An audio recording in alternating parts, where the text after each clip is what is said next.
Hello students, welcome to कोटॉपर्स। आज का जो हमारा डिस्कशन रहेगा दैट विल बी रिजल्टेंट। ठीक है, हमने क्या पढ़ा था कि रिजल्टेंट था हमारे पास दो फोर्सेस का, that was equal to under root of A square plus B square plus 2ab cos theta. ये हमने सॉल्व किया था बेटा रिजल्टेंट के बारे में। a plus B cos theta आ गया हमारे पास, ये हमारे पास क्या था, रिजल्टेंट था। ठीक है, अब इसी का यूज करके हम क्या निकालेंगे भाई, इनमें से देखो एक चीज अननोन होगी, बाकी सारी चीजें क्या होंगी आपके पास, गिवन होगी। थीटा गिवन होगा, ए बी गिवन होगा, आर पूछ लेगा। आर गिवन होगा, ए बी गिवन होगा, थीटा पूछ लेगा। ठीक है, मीन्स किसी न किसी वे में आपको गिवन होगा।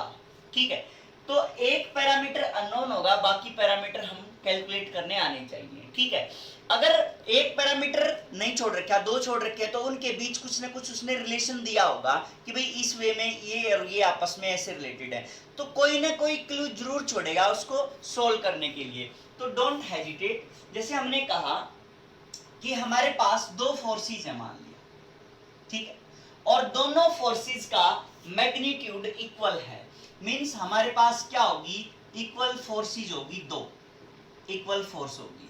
ठीक है, जिसका मैग्नीट्यूड हमने कितना मान लिया, F मान लिया। और ये कह दिया कि जो रिजल्टेंट है, रिजल्टेंट भी कितना है, F ही है। दो फोर्सेस हैं, इक्वल फोर्स है, F रिजल्टेंट, तो उसका रिजल्टेंट भी कितना दे दिया, F दे दिया। तो ये पूछ लिया कि find angle between two forces, find angle between two forces. इन फोर्सेस के बीच आपने क्या फाइंड आउट करना है, एंगल फाइंड आउट करना है। मींस हम इसी का यूज कर लेंगे कि भाई F is equal to, means F square कर दें अगर इसको, तो स्क्वायर होगा तो ये बच जाएगा सिंपल। तो F square is equal to F square plus F square, a square भी यही है, बी स्क्वायर भी यही है, प्लस 2ab एफ स्क्वायर हो गया, इनटू क्या आ गया बेटा हमारे पास, cos थीटा आ गया। ठीक है, तो क्या आया यहाँ पे, एक एफ स्क्वायर से एक एफ स्क्वायर कैंसिल हो गया, तो क्या बचा यहाँ पे, सभी में आ रहा है ये, तो मतलब एफ स्क्वायर सभी में क्या हो रहा है, कैंसिल हो रहा है। तो यहाँ पे हमारे पास क्या बचेगा, अगर आप एफ स्क्वायर कॉमन लेते हो तो यहाँ पे क्या बचा, 1 इज इक्वल टू, यहाँ पे 1 प्लस 1 एफ स्क्वायर अगर आपने कॉमन लिया, प्लस 2 क्या आ गया हमारे पास यहाँ, cos थीटा। ठीक है, तो ये एक 1 कैंसिल हो जाएगा एक 1 से, तो क्या आया, -1 इज इक्वल टू कितना बचा बेटा, 2 cos थीटा बचा। cos theta is equal to कितना आ गया हमारे पास, -1/2 आ गया। अब cos थीटा की वैल्यू कितनी आई, -1/2 आई। इसका मतलब फर्स्ट क्वाड्रेंट में तो है नहीं, इसमें क्या होता है, सारे पॉजिटिव होते हैं, इसमें साइन और उसका उल्टा। ठीक है, कोसिकेंट क्या होते हैं, पॉजिटिव होते हैं, बाकी सारे क्या होते हैं बेटा, नेगेटिव होते हैं। और आपको एक चीज पता है कि जो फोर्सेस के बीच एंगल होगा वो किस किस के बीच लाई कर रहा होता है, 0 और पाई के बीच लाई कर रहा होता है, मतलब इस क्वाड्रेंट की बात हो रही है। ठीक है, तो इस क्वाड्रेंट में cos की वैल्यू नेगेटिव कितने डिग्री एंगल पे हो जाएगी। जैसे अगर हम बात करें सिंपली, तो थीटा 60 होता, cos थीटा अगर यहाँ पे थीटा होता 60, तो cos थीटा कितना बन जाता, cos 60 बन जाता, और वो कितना होता बेटा, हाफ हो जाता है ना। अब क्या हमारे पास माइनस हाफ है, मीन सेकंड क्वाड्रेंट में आ गए तो हम क्या लिख देंगे, cos पाई माइनस थीटा हो जाएगा। सेकंड क्वाड्रेंट में cos 180 माइनस थीटा हो गया, मींस कितना हो गया, cos 180 माइनस में थीटा कितना है, यहाँ पे 60 है, तो कितना आ गया हमारे पास, cos 120 आ जाएगा, क्योंकि वैल्यू क्या है बेटा इस क्वाड्रेंट में, नेगेटिव आ रही है। मींस जो थीटा की वैल्यू लिखेंगे हम, वो कितनी आ जाएगी, 120 डिग्री आ जाएगी। ठीक है, जिसने ट्रिग्नोमेट्री नहीं पढ़ रखी बेटा, एक बार लेक्चर जरूर देख लें अपने ट्रिग्नोमेट्री के, क्योंकि वहां पे डिस्कस किया होगा कि इस क्वाड्रेंट में ये पॉजिटिव, इस क्वाड्रेंट में ये पॉजिटिव, इसमें ये पॉजिटिव, इसमें ये नेगेटिव, इसमें ये नेगेटिव, इसमें। ठीक है, तो इस टाइप से आपने क्या आना चाहिए बेटा, एंगल फाइंड आउट करना आना चाहिए। ये हमने एंगल फाइंड आउट कर लिया कि दो फोर्सेस थे। ठीक है, अब हम नेक्स्ट इलस्ट्रेशन की तरफ जा रहे हैं। जैसे कोई भी क्वेश्चन मान लिया बेटा हमने कि हमारे पास मान लिया दो फोर्सेस हैं, दो फोर्सेस हैं F1 एंड F2। ठीक है, उनकी रेशियो दे रखी है कितनी, F1 by F2 is equal to कितनी दे रखी है बेटा, 3/5 दे रखी है। ठीक है, अच्छा अब उन दोनों का रिजल्टेंट भी दे रखा है। रिजल्टेंट ऑफ टू फोर्सेस कितना दे रखा है बेटा, 28 दे रखा है। और इन दो फोर्स के बीच का जो एंगल दे रखा है वो कितना दे रखा है, 60 डिग्री दे रखा है। ये डाटा गिवन है स्टेटमेंट के अंदर। तो क्या पूछ लिया कि find the magnitude of F1 and F2। F1 और F2 का क्या पूछ लिया बेटा, मैग्नीट्यूड। अब हम थोड़े से लेवल को बढ़ाते जाएंगे, हायर क्वेश्चंस की तरफ बढ़ते जाएंगे। तो find the magnitude of F1 and F2, ये सिंपल सा था कि भाई पता है हमें, अब A B की वैल्यू पुट करें और ये मतलब निकाल लो, मैं सिंपल एक ये है एक ये है एक ये है, तो कोई तुक्का वाली बात नहीं बेटा। तो यहाँ हम अच्छे क्वेश्चंस की तरफ जा रहे हैं। तो इसमें क्या है कि आपका मैथमेटिक्स भी थोड़ा सा स्ट्रॉन्ग होना चाहिए। तो यहाँ पे F1 F2 की वैल्यू दे रखी है, रेशियो दे रखी है कितनी, 3/5 दे रखी है। मीन्स हम क्या मान ले बेटा कि जो F1 है उसको हम 3x मान लें और F2 को कितना मान ले, 5x मान लें, तो रेशियो क्या रहेगी, यही रहेगी।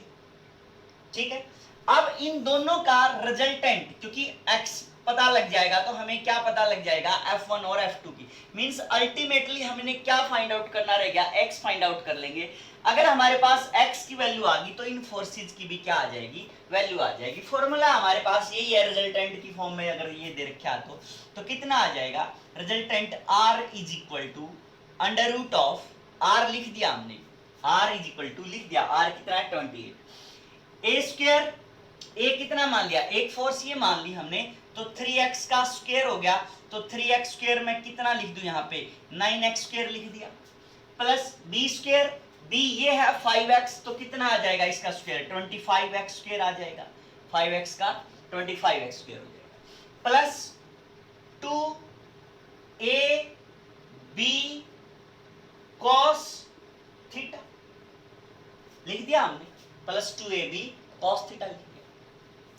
अब उसके बाद 28 इज इक्वल टू कितना हो गया बेटा, ये 25 एंड 9 34x स्क्वायर, cos 60 की वैल्यू कितनी हो जाती है बेटा, 1/2, तो 2 से क्या हो जाएगा, 2 कैंसिल हो जाएगा, प्लस कितना आ गए 15x स्क्वायर आ जाएगा। ठीक है, तो 28 इज इक्वल टू यहाँ पे कितना हो गया, अंडर रूट 49x स्क्वायर हो गया। तो अगर आप 28 इसका होल स्क्वायर ओपन करोगे तो कितना आ जाएगा, 7x, तो x की वैल्यू कितनी आ गई बेटा, 4 आ गई। x की वैल्यू अगर 4 आ गई तो F1 कितना आ जाएगा हमारे पास, 3 इंटू 4 कितना हो गया, 12 न्यूटन हो जाएगी, और F2 कितनी आ जाएगी बेटा, 5 into 4 is equal to 20 newton आ जाएगी। तो इस टाइप से आपने ये F1 और F2 की वैल्यू इसके अंदर कैलकुलेट कर। क्लियर है बच्चे? अच्छा, अब अगर हम बात करें नेक्स्ट सेगमेंट की, जैसे एक क्वेश्चन और कर रहे हैं यहाँ पे, थर्ड क्वेश्चन,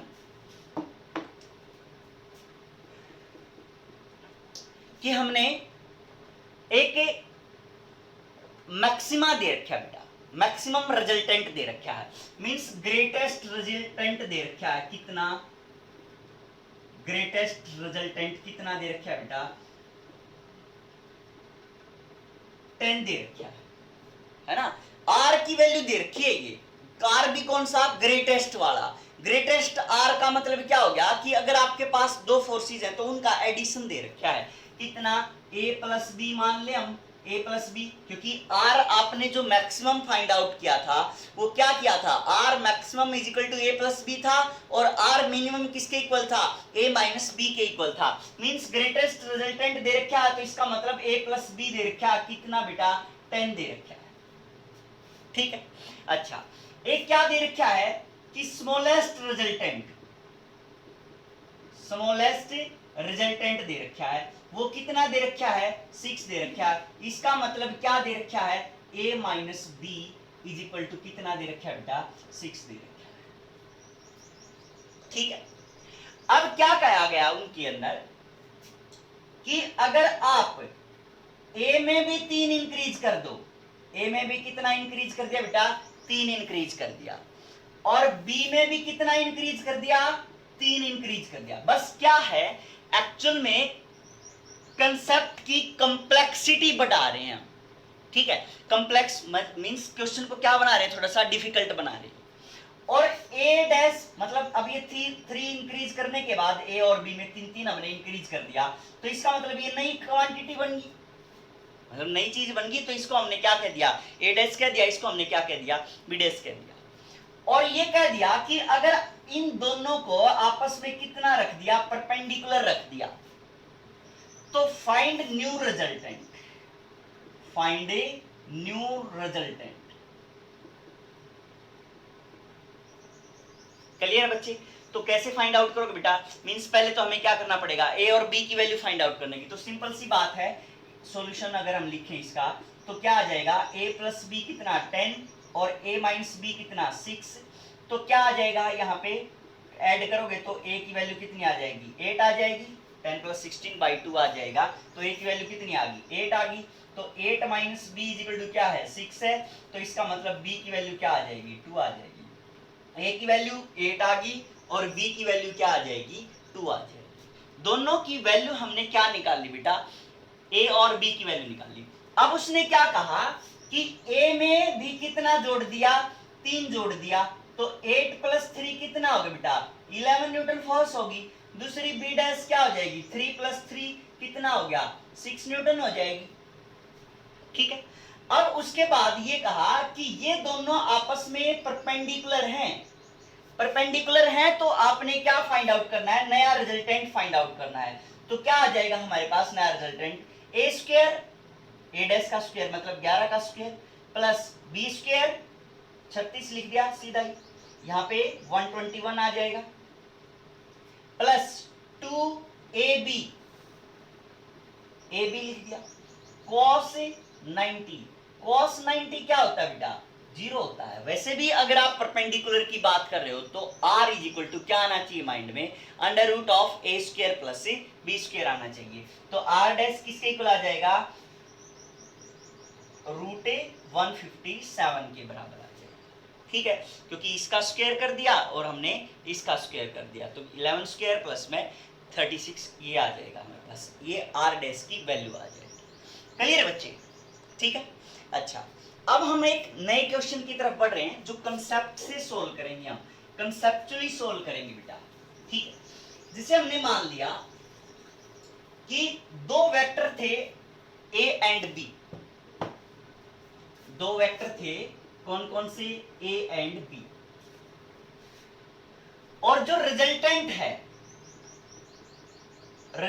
है जो वो परपेंडिकुलर टू ए वेक्टर है। रिजल्टेंट क्या है, परपेंडिकुलर टू ए है, परपेंडिकुलर टू ए लिखे। और उस रिजल्टेंट का मैग्नीट्यूड, रिजल्टेंट का जो मैग्नीट्यूड है वो कितना दे रखा है बेटा, half of magnitude of B दे रखा है, ठीक है। तो यो पूछ लिया कि find angle between A and B, find angle between A and B, A और बी के बीच एंगल फाइंड आउट करना दे दिया अब हम, ठीक है। तो सिंपल सी कहानी है बेटा, हमारे पास फॉर्मूला तो है, ठीक है, पर इसको थोड़ा सा एक बार डायग्राम बना के देखेंगे तो बिना फॉर्मूले के भी ये सॉल्व हो जाएगा, ठीक है। जस्ट ट्रिग्नोमेट्री की हेल्प से भी सॉल्व हो जाएगा। अगर आप फॉर्मूला लगाओगे तो थोड़ा सा ये डिफिकल्ट हो जाता है, लेकिन सिंपल ट्रिग्नोमेट्री से आसान बन जाता है। कैसे, अगर हमने कहा कि दो वेक्टर हैं ए एंड बी, ठीक है, दो वेक्टर कह दिया कि ए और बी हैं, ये वेक्टर ए मान लिया हमने और ये वेक्टर हमने क्या मान लिया बेटा, बी मान लिया, ठीक है भाई। अच्छा, अब इन दोनों का रिजल्टेंट, रिजल्टेंट कैसे निकालेंगे, परपेंडिकुलर है ना इन दोनों के, तो रिजल्टेंट सॉरी ए के परपेंडिकुलर है तो रिजल्टेंट क्या आएगा, ये कुछ आएगा, ठीक है। मीन्स अगर आप क्या करो बेटा, पैरेललोग्राम ला लगाओ और उसके हिसाब से करो तो क्या आ जाएगा, ये हमारे पास रिजल्टेंट आ जाएगा, दैट इज परपेंडिकुलर टू ए, है ना। ये 90 डिग्री का एंगल दे रखा है, ठीक है। अच्छा, अब उसके बाद जो रिजल्टेंट दे रखा है r, दैट इज उसका जो मैग्नीट्यूड है that is half of b, मतलब इसका क्या दे रखा है, ये r है, तो r किसके इक्वल दे रखी है बेटा, हाफ ऑफ b के इक्वल दे रखी है। r किसके इक्वल दे रखी है, हाफ ऑफ b के इक्वल दे रखी है। अब हमें जो एंगल फाइंड आउट करना है वो किस किस के बीच फाइंड आउट करना है, a और b के बीच हमने एंगल फाइंड आउट करना है। ठीक है, ये एंगल तो 90 हो गया, इस एंगल को हम इतने सारे को हमने क्या मान लिया, अल्फा मान लिया, कि ये एंगल हमारे पास क्या है, अल्फा है। ठीक है, तो ये क्या आ जाएगा हमारे पास, b cos थीटा। ठीक है, और ये क्या आ जाएगा हमारे पास, b sin थीटा। मींस अगर आप इसकी बात करो तो ये क्या आ जाएगा बेटा, रिजल्टेंट जो है हमारे पास से, मींस आप इस ट्रिग्नोमेट्री से देख लो एक बार, जैसे ये अल्फा है। ठीक है, तो अब r क्या है एक्चुअली, बेस डिवाइड बाई में, b क्या है, हाइपोटेन्यूज, r बाई क्या लिख दिया हमने, b लिख दिया, तो r बाई b किसके इक्वल हो गया, cos अल्फा के इक्वल हो गया, है ना। परपेंडिकुलर डिवाइड बाई में, सॉरी बेस डिवाइड बाई में, हाइपोटेन्यूज किसके इक्वल आ गया, cos अल्फा के इक्वल आ गया। मींस जो r आ गया हमारे पास दैट इज इक्वल टू क्या आ गया बेटा, b cos अल्फा आ गया, है ना। तो यही लिखा था मैंने कि ये जो r है that is b cos alpha आ जाएगा आपके पास। ठीक है, अच्छा अब एक इक्वेशन तो ये आ गई हमारे पास, और एक इक्वेशन ये आ गई कि r किसके इक्वल भी दे रखा है, हाफ ऑफ b भी दे रखा है। मींस अगर आप इक्वेशन 1 एंड 2 को अगर कंपेयर करोगे तो 1/2b इज इक्वल टू किसके इक्वल आ जाएगा, b cos अल्फा के इक्वल आ जाएगा। तो b से क्या हो जाएगा, b कैंसिल, cos अल्फा की वैल्यू प्लस हाफ आई है, तो इसका मतलब अल्फा कितना हो गया बेटा, 60 डिग्री होगी। अल्फा की वैल्यू कितनी होगी, 60 डिग्री होगी। अब पूछा किस किस के बीच एंगल, अगर रिजल्टेंट और b के बीच पूछता तो हम बता देते कि अल्फा कितना आ गया, 60 आ गया। लेकिन अब पूछा किस किस के बीच है, a एंड b के बीच पूछा गया है, तो क्या आ जाएगा हमारे पास यहाँ पे 90 plus 60 that is equal to 150 degree angle आ जाएगा। क्लियर है बच्चे। तो इस टाइप से कोई भी डाटा गिवन हो आपको ये न्यूमेरिकल फाइंड आउट करने आने चाहिए। बाकी प्रैक्टिस करो बेटा, कोई भी बुक उठाओ, जैसे एच.सी. वर्मा होगी, एररलेस होगी, ठीक है, और बी.एम. शर्मा है, काफी सारी बुक्स हैं बेटा, कोई भी बुक उठाओ और उसमें से अपने प्रैक्टिस करने लग जाओ। ठीक है,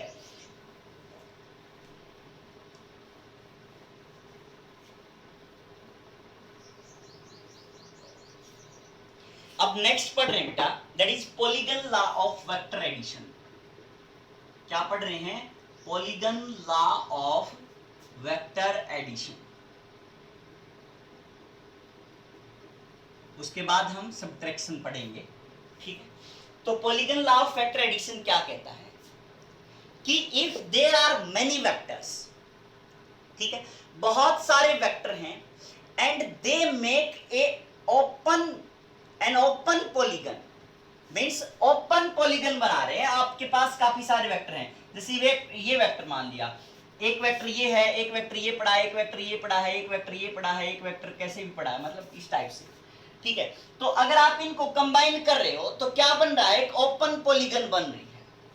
तो आपने इस वेक्टर को ऐसे बना दिया, ये वेक्टर ऐसे हो गया, ये वेक्टर ऐसे हो गया, ये वेक्टर ऐसे हो गया, ये वेक्टर ऐसे हो गया।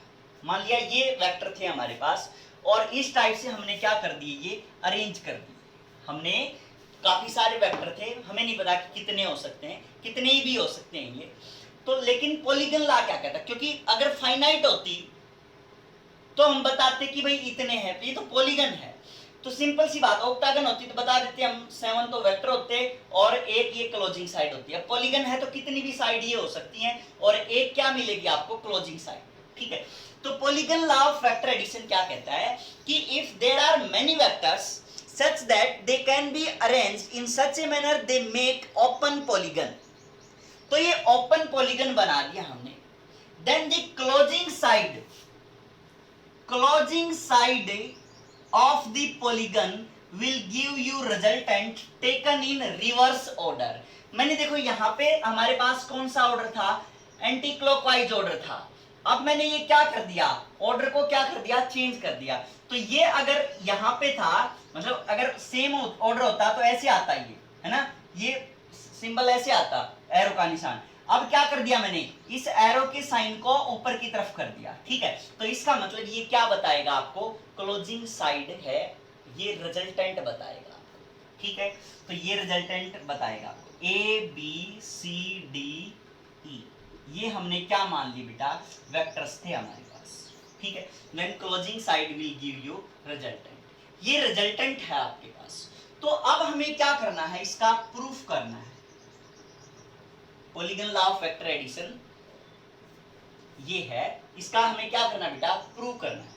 तो ये हम इसको नाम दे देते हैं यहाँ पे ओ पी क्यू आर, तो ये ले रखा है एस टी यू, ठीक है। इस टाइप से हमने क्या दे दी बेटा, इसकी नेमिंग कर दी।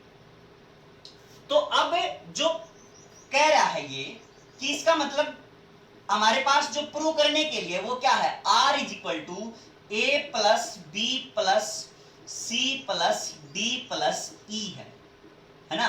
मीन्स जो हमें टू प्रूव है वो क्या है कि भाई ये हमारे पास सारे वेक्टर हमने क्या कर दिए, कंबाइन कर दिए। तो ये रिजल्टेंट क्या है, ये वाली साइड है, क्लोजिंग साइड है, ये प्रूव करना है। तो हमने क्या किया बेटा, ये लेफ्ट हैंड साइड होगी, ये राइट हैंड साइड होगी। तो राइट हैंड साइड को हमने क्या कर लिया, कंसीडर कर लिया, ठीक है। तो जब हम राइट हैंड साइड को कंसीडर किया तो A B C D E है, ए वेक्टर क्या है एक्चुअल में, ओपी है। तो इसको मैंने क्या लिख दिया, ओपी लिख दिया, प्लस पी क्यू लिख दिया, प्लस पी क्यू वेक्टर लिख दिया, प्लस क्यू एस लिख दिया, क्यू एस लिख दिया, प्लस एस टी लिख दिया, एस टी लिख दिया यहाँ पे, फिर उसके बाद टी यू लिख दिया, टी यू लिख दिया। क्लियर बच्चे, तो इस टाइप से हमने ये लिख दिया। अब एक बात बताओ आप कि ये दो साइड हैं, ये दो साइड, तो ये थर्ड साइड ट्रायंगल भी तो बना रही है ना। तो हमें triangle law of vector addition आता है। तो according to triangle law of vector addition क्या होगा कि अगर दो वेक्टर इस टाइप से अरेंज हैं कि दो साइड बना रहे हैं ट्रायंगल की, तो जो थर्ड क्लोजिंग साइड होगी वो भी क्या बताएगी, रिजल्टेंट बता रही होती है। तो इसका मतलब ये OP और ये OQ का रिजल्टेंट क्या आ गया हमारे पास, OQ आ गया। OP प्लस PQ हमारे पास किसके इक्वल आ गया बेटा, OQ के इक्वल आ गया। तो इन दोनों का रिजल्टेंट हमने लिख दिया क्या, OQ लिख दिया, ठीक है। अब हमारे पास ये एज इट इज बच गई सीक्वेंस, ये लिख देते हैं हम SQ plus ST plus TU, as it is लिख दिया हमने, कोई बात नहीं। अब OQ प्लस OQ ये हो गया, SQ ये हो गया, QS लिखना, सॉरी QS ये हो गया। तो यहां अब आप ट्रायंगल देख रहे होगे, है ना। तो ये वाली प्लस ये वाली साइड क्या बना रही है, ये रिजल्टेंट बना रही है, क्योंकि यहां पे भी क्या लग गया, अब ट्रायंगल ऑफ वेक्टर एडिशन लग गया। मींस OQ प्लस QS किसके इक्वल आ गया, अगेन OS के इक्वल आ गया। तो OS plus ST plus TU आ गया हमारे पास, ठीक है। तो OS प्लस ST इसको क्या करेंगे हम, क्लोजिंग साइड बना लेंगे, ठीक है। तो OS प्लस ST किसके इक्वल आ गया बेटा, OT के इक्वल आ गया, है ना। ट्रायंगल ये भी क्या होगी, ये साइड प्लस ये साइड, ये क्या हो गया, अपोजिट ऑर्डर हो गया। मींस इन दोनों को कंबाइन करेंगे तो हमारे पास क्या आ जाएगा, OT आ गया। तो OT प्लस TU आ गया। तो OT प्लस TU अगेन क्या आ गया हमारे पास, OU आ गया। OU किसके इक्वल है, रिजल्टेंट के इक्वल है। मींस राइट हैंड साइड हमने किसके बराबर प्रूव कर दी बेटा, लेफ्ट हैंड साइड के बराबर प्रूव कर दी, ठीक है। तो ये हमारे पास polygon law of vector addition का प्रूफ हो जाएगा। क्लियर बच्चे, तो थैंक यू।